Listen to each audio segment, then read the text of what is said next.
Hello, நான் Deepika Lokesh. Welcome to Crazy colours art. இன்றைக்கி நம்ம என்ன பார்க்க போகிறோன்னா, ஒரு டிஐஒய் வால் கிளாக்.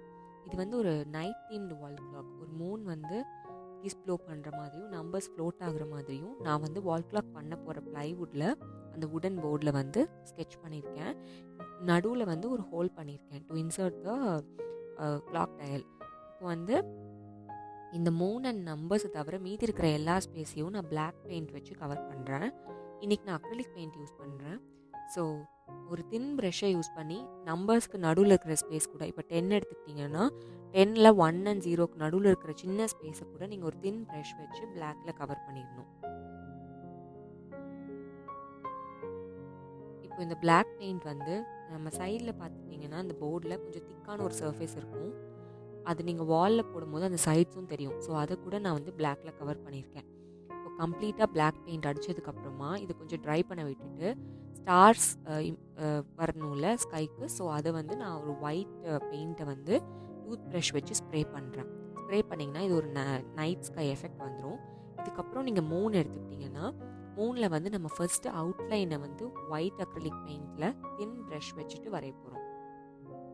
இந்த லைன் வந்து எவ்வளோ ஸ்மூத்தாக இருக்க முடியுமோ அவ்வளோ ஸ்மூத்தாக வரைஞ்சிக்கோங்க. அக்ரிலிக் பெயிண்ட் வந்து ஆக்சுவலி ரொம்ப ஃபாஸ்ட்டாக ட்ரை ஆகும். ஸோ அதனால அது ட்ரை ஆகாமல் கொஞ்சம் சேவ் பண்ணுறதுக்காக நான் அப்பப்போ வாட்டர் ஸ்ப்ரே பண்ண போகிறேன். இதுக்கு மேலே வந்து ஒரு க்ரே கலர் கோட் வரும். மூன் வந்து கம்ப்ளீட்டாக ஒயிட்டாக விட போகிறதில்ல. ஸோ அந்த க்ரே வந்து இந்த ஒயிட் கூட அங்கங்கே வந்து நல்லா மிக்ஸ் ஆகணும். அதனால இந்த ஒயிட் பெயிண்ட்டும் காயாமல் இருக்கணும். அதுக்காக நான் வந்து வாட்டர் ஸ்ப்ரே பண்ணுறேன்.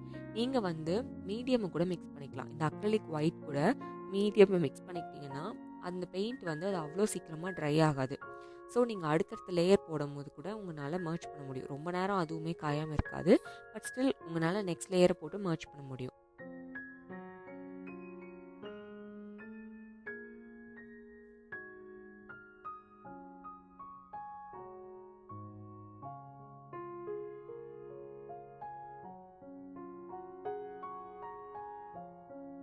இந்த போர்டு வந்து ரொம்ப ஸ்மூத்தாக இருக்கும். கேன்வாஸை விட போர்டில் பெயிண்ட் பண்ணுறது வந்து ஆக்சுவலாக ரொம்ப ஈஸியாக இருக்குது. இது நல்லா அப்சார்பும் பண்ணுது பெயிண்ட்டை. ஸோ நீங்கள் கண்டிப்பாக ப்ளைவுட்டில் போர்டு ஏதாவது கிடச்சா ட்ரை பண்ணி பாருங்கள். வாட்டர் ஸ்ப்ரே பண்ணிவிட்டு இந்த மூன் ஃபுல்லாகவே வந்து நான் ஒயிட் கலரை வந்து ஃபில் பண்ணிட்டு போகிறேன். ஃபில் பண்ணதுக்கப்புறமா தான் நம்ம வந்து அதுக்கு அடுத்த லேயரான க்ரே கலரை கொடுக்குறோம். நீங்கள் அந்த கண்ணு மேலெல்லாமே பெயிண்ட் பண்ணாலுமே தின்னாக கொடுத்துட்டிங்கன்னா அந்த பென்சில் மார்க் லைட்டாக உங்களுக்கு தெரியும். ஸோ ரொம்ப திக்காக மட்டும் கொடுத்துறாதீங்க. அந்த பென்சில் மார்க் நம்மளுக்கு தெரிஞ்சாதான் ஈஸியாக இருக்கும். இப்போது அந்த க்ரே கலர் அடுத்த வர க்ரே கலரை வந்து ரொம்ப டார்க் ஷேடாகவும் இல்லாமல் ரொம்ப லைட் ஷேடாகவும் இல்லாமல் ஒரு மிடில் டோனில் எடுத்திருக்கேன். கொடுத்துட்டு ஒரு ரேண்டம் பேட்டர்னில் வந்து அந்த க்ரேவை அங்கங்கே ஃபில் பண்ணிவிட்டு அது வந்து ஒயிட் அண்ட் க்ரேவை வந்து நல்லா இது பண்ணணும், மிக்ஸ் பண்ணணும். இது பர்டிகுலராக எந்த மோஷனும் கிடையாது. லைக் ஸ்க்ரிபிள் பண்ணுற மாதிரி தான் நான் பெயிண்ட் பண்ணுறேன். இது வந்து ரொம்ப ரியலிஸ்டிக் பெயிண்டிங் எல்லாம் இல்லை. ஸோ மூணு இப்படி தான் இருக்கணும்னுங்கிறது கிடையாது. உங்களோட க்ரியேட்டிவிட்டி படி உங்களுக்கு மூணு எப்படியெல்லாம் உங்களால் மாற்ற முடியுமோ அப்படி நீங்கள் மாற்றிக்கலாம். இப்போ நான் வந்து கொஞ்சம் பேட்சியாக விட்டுருக்கேன். இது வந்து கொஞ்சம் இந்த ஐ முடிச்சுட்டு நான் வந்து நல்லா மிக்ஸ் பண்ணிவிடுவேன். இப்போ நான் ஐஸுக்கு வந்து கொஞ்சம் டார்க்கர் ஷேடில் ஒரு ஸ்மோக்கி ஐ லுக் கொடுக்குற மாதிரி க்ரே ஃபில் பண்ணுறேன். நான் ஐஸ் பார்த்துக்கிட்டிங்கன்னா மிடில் போர்ஷனில் மட்டும் கொஞ்சம் லைட்டர் ஷேடாகவும் எட்ஜஸில் வந்து கொஞ்சம் டார்க்கர் க்ரே வர மாதிரியும் ஃபில் பண்ணுவேன். அவுட்லைன் வந்து நல்லா பிளாக்ல இருக்க மாதிரி போட்டுட்டு அந்த பிளாக்கே கூட கொஞ்சம் உள்ளே வந்து நீங்கள் மிக்ஸ் பண்ணிக்கலாம்.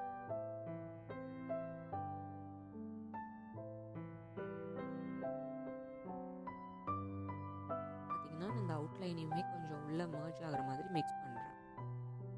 எனக்கு மிடில் மட்டும் கொஞ்சம் லைட்டர் ஷேட் வரணும். சுற்றி எல்லாமே வந்து கொஞ்சம் டார்க்கர் ஷேடில் இருக்கணும்.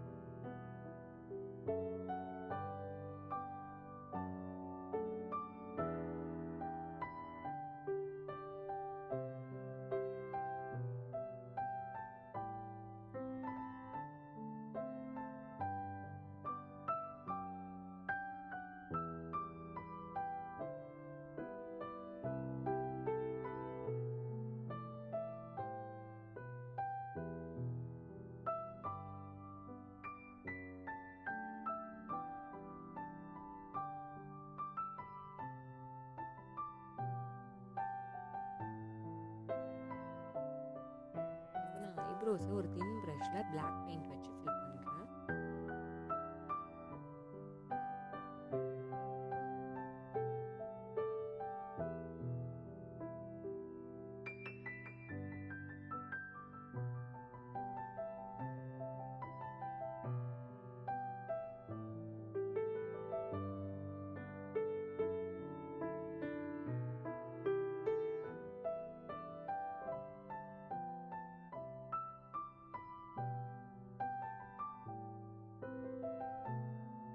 தின்னாக போடணுங்கிறதுக்காக நான் கொஞ்சம் வாட்டர் மிக்ஸ் பண்ணியிருக்கேன் பிளாக்கில். அந்த மாதிரி வாட்டர் கொஞ்சம் அதிகமாகிடுச்சுன்னா என்ன ஆகுதுன்னா அந்த போர்டில் வந்து கொஞ்சம் வாட்டர் வந்து ஸ்ப்ரெட் ஆகுது. ஸோ நீங்கள் வந்து ரொம்ப வாட்டர் மிக்ஸ் பண்ணாமல் மீடியமாக மிக்ஸ் பண்ணுங்கள். ஸோ லேஷஸ் போடுறேன். இதுவும் வந்து பிளாக்கில் அதே தின் ப்ரஷ் வச்சு தான் போடுறேன்.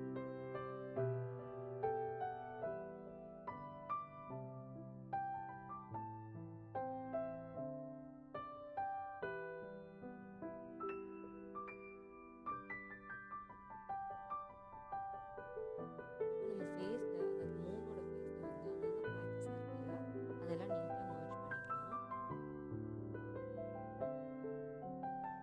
ஒரு ஸ்மூத்தான லுக் கொடுக்குற மாதிரி பண்ணிக்கலாம். ரொம்ப பேட்சியாக இருந்தால் வந்து பார்க்குறதுக்கு அவ்வளோ நல்லா இருக்காது. ஸோ இப்போ கொஞ்சம் கொஞ்சம் அங்கங்கே ஒயிட்டில் வந்து ஹைலைட் பண்ணுறேன். நியர் த ஐப்ரோஸ், மவுத் ஏரியாவெல்லாம் வந்து கொஞ்சம் ஒயிட் கலர் பெயிண்ட் கொடுத்து ஹைலைட் பண்ணுறேன்.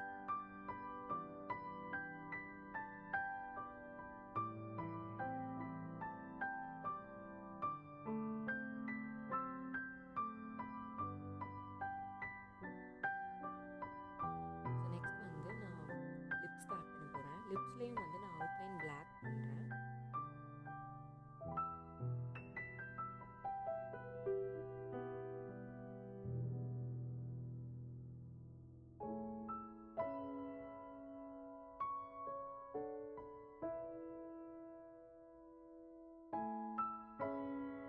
நான் வந்து லிப்ஸை ரெட் பெயிண்ட் பண்ணிக்கிறேன். ஸோ ஜஸ்ட் அவுட்லைனை மட்டும் பிளாக்ல கொடுத்துட்டு கொஞ்சம் ட்ரை ஆனதுக்கப்புறம் உள்ளே நீங்கள் வந்து ரெட்டில் ஃபில் பண்ணிக்கலாம். அது வந்து ப்ளோ பண்ணுற மாதிரி வாய் வந்து கொஞ்சம் ஓப்பனாக இருக்கும். ஸோ அந்த ஓப்பனை வந்து நான் பிளாக்ல ஃபில் பண்ணுறேன். அப்போ தான் உங்களுக்கு வந்து அது ஓப்பன்னு நல்லா தெரியும். அடுத்தது ஹேண்ட்ஸ் கொடுக்கலாம். ஹேண்ட்ஸும் வந்து நான் இதே பேட்டர்னில் தான் ஃபில் பண்ணுறேன். அவுட்லைன் வந்து எட்ஜஸ் வந்து கொஞ்சம் டார்க்கர் ஷேட்லேயும், உள்ளே இருக்கிற ஏரியா வந்து கொஞ்சம் ஒயிட் லைட்டர் டோன்லேயும் நான் கொடுக்குறேன். எல்லாமே கிரே தான், கொஞ்சம் லைட்டராகவும் டார்க்காகவும் கொடுக்குறேன்.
இப்போது lighter shade to darker shade அந்த மர்ஜ் பண்ணும்போது உங்களுக்கு பெயிண்ட் கொஞ்சம் அதிகமாக இருக்குது அப்படின்னா அதை வந்து டிஷ்யூ பேப்பர் வச்சு வைப் பண்ணிவிடுங்க.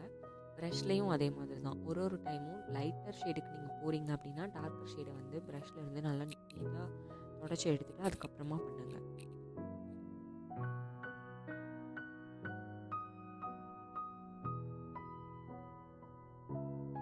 நான் ஹார்ட்ஸ் முடிச்சிட்டேன். அடுத்தது நம்பர்ஸ் வந்து நான் ஃபஸ்ட்டு ஒயிட் கலரில் ஃபில் பண்ணிட்டு போகிறேன். ஃபில் பண்ணிவிட்டு அதுக்கப்புறமா க்ளோ பெயிண்டில் ஒரு லேயர் கொடுப்பேன். க்ளோ பெயிண்டில் மோர் தென் 1 லேயர் கொடுக்கணும். ஸோ அது வந்து லாஸ்ட் கொடுக்கலாம். இப்போ வந்து நம்ம ஒயிட் பெயிண்ட்டை ஃபஸ்ட்டு ஃபில் பண்ணிடலாம்.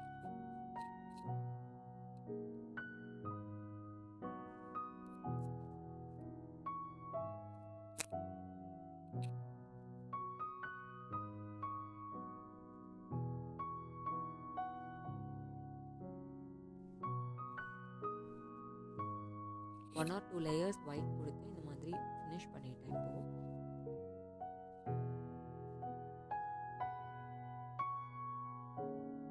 நான் வந்து க்ளோ பெயிண்ட் ஃபில் பண்ணுறேன். க்ளோ பெயிண்ட் வந்துட்டு சேம் பேட்டர்ன், நீங்கள் வந்து அது ஃபெவிகால் டெக்ஸ்சரில் தான் இருக்கும். நான் வந்து நியூட்ரல் ஷேட் தான் வாங்கியிருக்கேன். ஸோ இட் வில் பி ஒரு கோட்லாம் கொடுத்தீங்கன்னா பின்னாடி இருக்கிற லேயரோட கலர் கூட லைட்டாக தெரியும். நீங்கள் மோர் தென் 1 லேயர் கொடுக்கும்போது அது மறைஞ்சிரும். ஸோ நான் வந்து ஒரு 2-3 கோட்ஸ் இன்றைக்கி தர போகிறேன். ஒரு 1/2 hour கேப் விட்டுட்டு ஃபஸ்ட் கோட் முடிச்சு 1/2 hour அதை ட்ரை பண்ண விட்டுட்டு அதுக்கப்புறமா செகண்ட் கோட் கொடுங்க. நீங்கள் எவ்வளோ கோட்ஸ் தரீங்களோ அது அவ்வளோ க்ளோ ஆகும். அவ்வளோதான், அதுதான் டிஃப்ரென்ஸ்.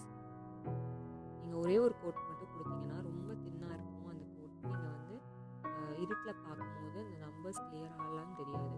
ஸோ 3 கோட்ஸ் கொடுக்கும்போது உங்களுக்கு ஓரளவுக்கு கிளியராக தெரியும்.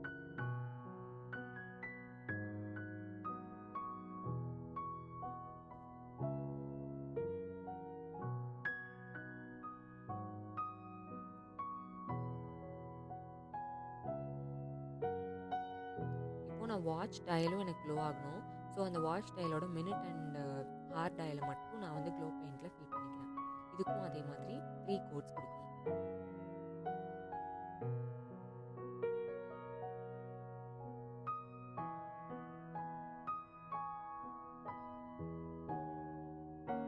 கோட்ஸும் கம்ப்ளீட்டாக ட்ரை ஆனதுக்கப்புறம் இந்த வாட்ச் டயல் எடுத்து பாருங்கள். அதில் வந்து நான் வந்து அந்த ஒயிட் பார்ட் மட்டும்தான் ஃப்ரண்ட்டில் வரப்போகுது. ஸோ அந்த ரிமைனிங் இருக்கிற அந்த கோல்டன் பார்ட்டை காம்பன்சேட் பண்ணுறதுக்காக பின்னாடி ஒரு குட்டியாக உடன் போர்டு வந்துருக்கேன். இது வந்து அந்த போர்டுக்கும் அந்த வாட்ச் டயலுக்கும் நடுவில் வந்து அந்த உடன் குட்டி பீஸ் வந்து இருக்கும்.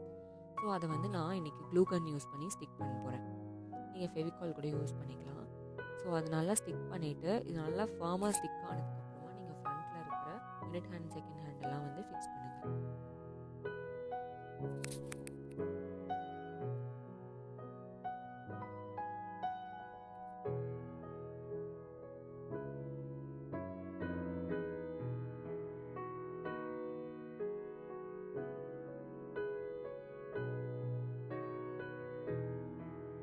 இந்த வாட்ச் டயலில் பார்த்தீங்கன்னா 3 டிஃப்ரெண்ட் சர்க்கிள்ஸ் இருக்கும். கீழே இருக்கிறது ரொம்ப பெருசாக இருக்கும். அதில் வந்து ஹார்ட் டயலும் அதுக்கப்புறம் மினிட்டும் மேலே வந்து செகண்ட் டயலும் இருக்கணும். இதை நீங்கள் ப்ராப்பராக ஃபிக்ஸ் பண்ணிங்கன்னா மட்டும்தான் அது ஒர்க் ஆகும். நல்லா டைட்டாக இருக்க மாதிரி ஃபிக்ஸ் பண்ணிக்கோங்க.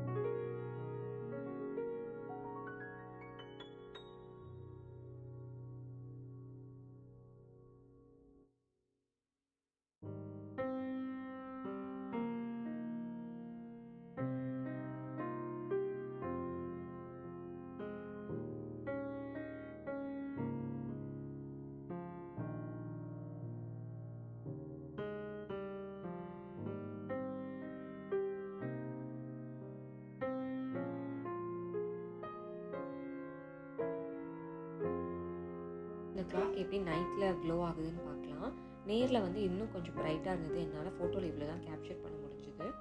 இந்த தமிழ் வீடியோஸ் உங்களுக்கு ரொம்ப பிடிச்சிருக்கு, இன்னும் நான் நிறைய தமிழ் வீடியோஸ் பண்ணணும்னு நினச்சிங்கன்னா எனக்கு கீழே கமெண்ட்டில் சொல்லுங்கள்.